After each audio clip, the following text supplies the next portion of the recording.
নমস্কাৰ মই ডক্টৰ বিজল মানকৰ ডিস্ট্ৰিক্ট মাইক্ৰোবায়োলজিষ্ট অৰ্থাৎ জিলা অঞ্জীৱী আজিৰ ভিডিঅ'টোলৈ আপোনাক স্বাগতম জনাইছোঁ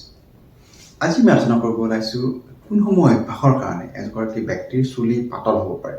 আপোনাৰ যদি চুলি সৰিছে বা চুলি পাতল হৈছে চুলিৰ ঘনত্ব কমি আহিছে তেতিয়াহ'লে এইসমূহ অভ্যাস যদি আপোনাৰ আছে তেতিয়াহ'লে আপোনাৰ চুলি আকৌ আৰু বেছি পাতল হ'ব বা চুলি বা আপোনাৰ খুবেই পাতল হ'ব চুলি বেছিকৈ সৰিব গতিকে এইসমূহ অভ্যাস যদি আছে ততদীয়াকৈ ত্যাগ কৰক আজি আমি এই বিষয়ে আলোচনা কৰিম কোনসমূহ অভ্যাসৰ ফলত কোনসমূহ অভ্যাসে আপোনাৰ চুলি পাতল কৰিব পাৰে আহক আজি ভিডিঅ'টো আমি আৰম্ভ কৰোঁ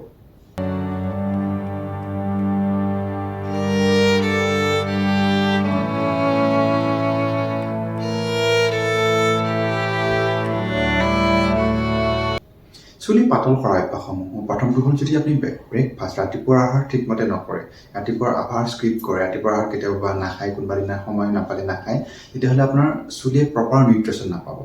আপুনি ৰাতিপুৱা সুষম আহাৰ গ্ৰহণ কৰিব পুষ্টিকৰ খাদ্য খাব ব্ৰেকফাষ্টত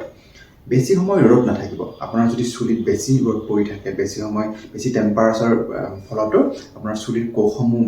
মৰি যাব পাৰে ডেড হ'ব পাৰে তাৰ ফলত আপোনাৰ চুলি পাতল হ'ব বেছি ধূলি মাকতি পলিউশ্যন য'ত চুলিত যদি বেছি ধূলি মাকতি পৰে বেছি পলিউশ্যনযুক্ত ঠাইত আপুনি বেছি সময় থাকিব লগা হয় তেতিয়াও আপোনাৰ চুলি পাতল হ'ব পাৰে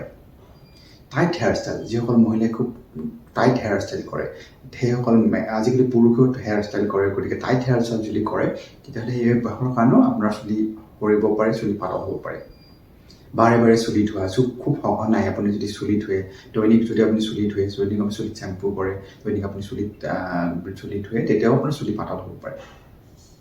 আপোনাৰ চুলি যদি ট্ৰিম নকৰে চুলি যদি আপুনি গুৰিসমূহ বা খুব পাতল হৈ যায় বেছি দীঘল হ'লে চুলি যদি আগবোৰ কাটি নিদিয়ে চুলি যদি সময়মতে নাকাটে চুলি বেছি দীঘল হ'লেও আপোনাৰ চুলি পাতল হ'ব পাৰে গতিকে এইসমূহ অভ্যাস যদি আপোনাৰ আছে তেতিয়াহ'লে আপুনি এইকেইটা অভ্যাস আপুনি ত্যাগ কৰক ব্ৰেকফাষ্ট সদায় নিয়মীয়াকৈ কৰিব বেছি সময় ৰ'দত চুলি যাতে এক্সপ'জ হৈ নাথাকে সেইটো গুৰুত্ব দিব ধূলি মাকতি পলিউশ্যনৰ পৰা চুলিক বচাই ৰাখিব খুব টাইট হেয়াৰ ষ্টাইল নকৰিব